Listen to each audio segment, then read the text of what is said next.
First meeting was I think in a club right. तो मैं अपने फ्रेंड के साथ गई थी वहाँ पे and he had come with some other girl.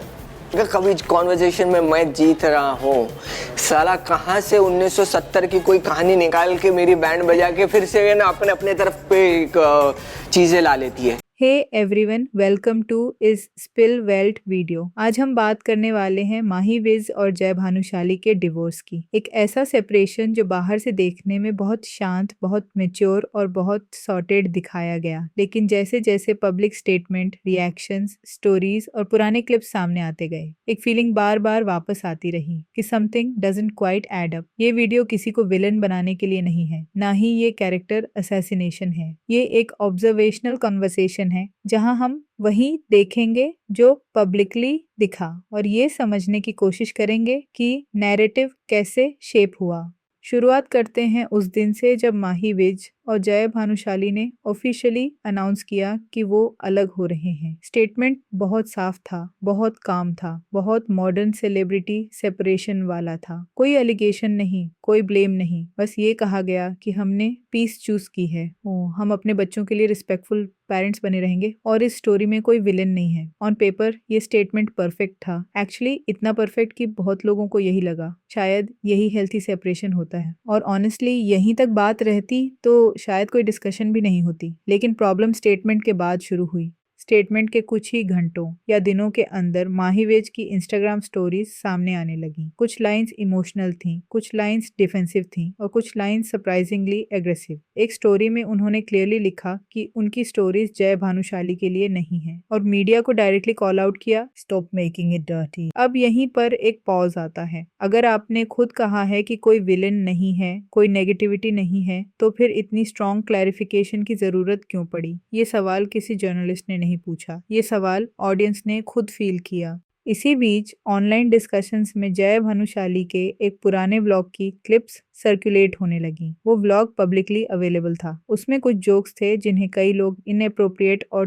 Tone deaf मान रहे थे. इंपॉर्टेंट पॉइंट ये है, ये क्लिप एडिटेड नहीं थी, ये कॉन्टेक्स्ट से बाहर नहीं निकाली गई थी. पूरा व्लॉग बाद में डिलीट कर दिया गया और यही डिलीशन नैरेटिव को और कंफ्यूजिंग बना देता है. अगर जोक हार्मलेस था तो डिलीट क्यों? अगर जोक प्रॉब्लमैटिक था तो अकाउंटेबिलिटी क्यों नहीं? ये सवाल एक्यूजेशन नहीं है, ये नेचुरल क्वेश्चंस हैं. फिर आया मीडिया वाला एंगल. माही विज ने कहा कि मीडिया गलत नैरेटिव्स बना रहा है, उनके वर्ड्स को ट्विस्ट किया जा रहा है और चीप एंगल्स निकाले जा रहे हैं. ये फ्रस्ट्रेशन समझ आती है. इंडियन मीडिया का ट्रैक रिकॉर्ड क्लीन नहीं है. लेकिन प्रॉब्लम तब शुरू होती है जब हर अनकंफर्टेबल सवाल को डर्टी जर्नलिज्म बोलकर डिसमिस कर दिया जाता है, क्योंकि क्रिटिसिज्म और कैरेक्टर असैसिनेशन में फर्क होता है. इस पॉइंट पर माही विज का रिएक्शन आया. उन्होंने कहा कि क्लिप को एडिट करके किसी को गलत दिखाया जा रहा है, लेकिन रियलिटी ये थी कि क्लिप एडिट नहीं थी और यहीं से पब्लिक डिस्कम्फर्ट शुरू होता है. क्योंकि जब डिफेंस फैक्चुअली शेकी लगता है तो नैरेटिव स्ट्रांग होने की जगह वीक पड़ने लगता है. अब एक स्टेप पीछे चलते हैं. ये पहली बार नहीं था जब क्रिटिसिज्म के सामने रिएक्शन डिफेंसिव रहा हो. पिछले कुछ सालों में पेरेंटिंग कंटेंट, किड्स की प्राइवेसी, डेली व्लॉगिंग कल्चर, इन सब पर भी क्वेश्चंस उठे हैं. हर बार रिस्पांस ऑलमोस्ट सेम पैटर्न में आया. Targeting, negativity, people are jealous. Problem jealousy नहीं है, प्रॉब्लम पैटर्न है. फिर रीसर्फेस्ड हुआ माही विज का एक पुराना स्टेटमेंट एलिमोनी को लेकर. मैं आपको चीज़ बोलती हूँ, मुझे एलिमनी ही नहीं समझ आता क्या है. उन्होंने कहा था कि जो पैसा आदमी ने कमाया है उस पर औरत का क्या हक. ये स्टेटमेंट इमोशनल टोन में बोला गया था, बैकग्राउंड म्यूजिक के साथ और खुद को मोरली स्ट्रॉन्ग पोजीशन में रखते हुए. इशू डिवोर्स ओपिनियन होना नहीं है, इशू इनकम्प्लीट इन्फॉर्मेशन देना है, क्योंकि legally alimony gender specific concept नहीं है. जब आप कॉम्प्लेक्स लीगल रियलिटी को सिंप्लीफाइड इमोशनल फ्रेमिंग में डाल देते हो तो मिस इन्फॉर्मेशन फैलती है, चाहे इंटेंशन कुछ भी हो. अब पिक्चर थोड़ी क्लियर होने लगती है. एक तरफ ऑफिशियल स्टेटमेंट कहता है नो विलन, दूसरी तरफ रिएक्शंस ये इंडिकेट करते हैं कि क्वेश्चंस वेलकम नहीं है. पीस नैरेटिव वर्ड्स में है, लेकिन बिहेवियर में डिफेंसिवनेस दिखता है. और यहीं पर ऑडियंस कंफ्यूज्ड हो जाती है क्योंकि ऑडियंस ड्रामा नहीं मांग रही, ऑडियंस क्लैरिटी मांग रही है। जब क्लैरिटी की जगह इमोशनल पुशबैक मिलता है तो ट्रस्ट क्रैक होने लगता है। इस पॉइंट पर कोई ये नहीं कह रहा कि माही विज गलत हैं या जय भानुशाली सही हैं। एक्चुअली इशू इंडिविजुअल्स नहीं है, इशू नैरेटिव कंट्रोल है। जब सेलिब्रिटी कल्चर में एमिकेबल सेपरेशन बोला जाता है लेकिन अनकंफर्टेबल ट्रूथ से बचा जाता है तो गैप पैदा होता है और यही गैप रूमर्स को जन्म देता है। चीटिंग रूमर्स वेरीफाइड नहीं है, अफेयर एलिगेशंस प्रूवन नहीं है, बट रिएक्शंस ऐसे हैं जो स्पेक्यूलेशन को क्वाइटली फ्यूल कर देते हैं। तो यही पॉज करता है क्योंकि सवाल अभी भी वहीं खड़ा है। अगर कोई विलेन नहीं है, अगर सेपरेशन पीसफुल है तो अकाउंटेबिलिटी से इतना डर क्यों? और अगर डर नहीं है तो क्वेश्चन से बचने की जरूरत क्यों? हम इसी सवाल को और डीप लेकर जाएंगे।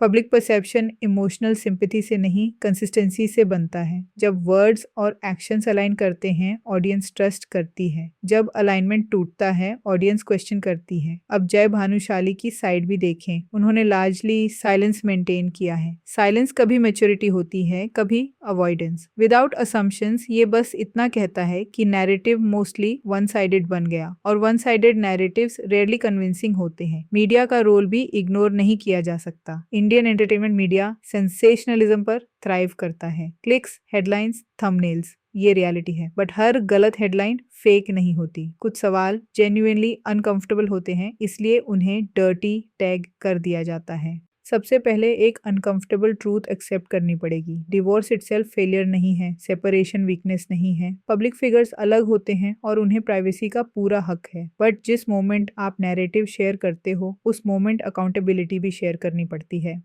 माही विज और जय भानुशाली की स्टोरी में सबसे कंफ्यूजिंग एलिमेंट यही है। स्टेटमेंट पब्लिक है, रिएक्शन पब्लिक है, स्टोरीज पब्लिक हैं, लेकिन सवाल पूछने पर बाउंड्री खींच दी जाती है। ये कॉन्ट्रडिक्शन है। अब इमोशनल एंगल समझते हैं।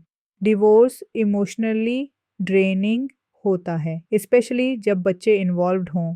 स्ट्रेस, एंगर, एग्जॉस्शन, ये सब रिएक्शंस इन्फ्लुएंस करते हैं। तो क्या ये पॉसिबल है कि माही विज का डिफेंसिवनेस सिर्फ इमोशनल ओवरलोड का रिजल्ट हो? Absolutely possible, but possibility truth नहीं बन जाती। अब बिगर पिक्चर देखें। इन्फ्लुएंसर सेलिब्रिटी कल्चर में ऑडियंस अब ब्लाइंड नहीं रही। People understand PR language, people recognise emotional manipulation, people see patterns. जब कोई रिपीटेडली खुद को विक्टिम फ्रेमिंग में रखता है तो ऑडियंस पॉज करती है। यहाँ कोई फाइनल वर्डिक्ट देना गलत होगा। No cheating confirmed, no abuse allegations, no legal drama publicly proven. So ये not a scandal video. This is a narrative analysis. सबसे important takeaway ये है, पीस सिर्फ स्टेटमेंट में नहीं, रिस्पॉन्सेस में भी दिखनी चाहिए। अगर सच में पीस है तो क्रिटिसिज्म शेक नहीं करता। अगर सच में क्लैरिटी है तो क्वेश्चंस थ्रेटन नहीं करते। माही विज और जय भानुशाली दोनों एडल्ट्स हैं, पेरेंट्स हैं, पब्लिक फिगर्स हैं। ऑडियंस उनसे परफेक्शन नहीं मांग रही, ऑडियंस कंसिस्टेंसी मांग रही है। और शायद यही रीजन है कि ये डिवोर्स अनाउंसमेंट क्वाइट होने के बावजूद कंप्लीटली सेटल नहीं हो पाया, बिकॉज अनरिजॉल्व्ड नैरेटिव्स नॉइज बन जाते हैं। एंड में बस एक सवाल छोड़ना जरूरी है, क्या हम सेलिब्रिटी से सिर्फ परफेक्ट स्टेटमेंट्स एक्सपेक्ट करते हैं या ऑनेस्ट रिएक्शंस भी? और क्या क्रिटिसिज्म हमेशा हेट होता है या कभी कभी मिरर भी? आप क्या सोचते हैं कमेंट्स में बताइए। अगर कॉन्वर्सेशन थॉटफुल लगी हो तो वीडियो को शेयर कीजिए। हम ड्रामा नहीं, क्लैरिटी डिस्कस करते हैं।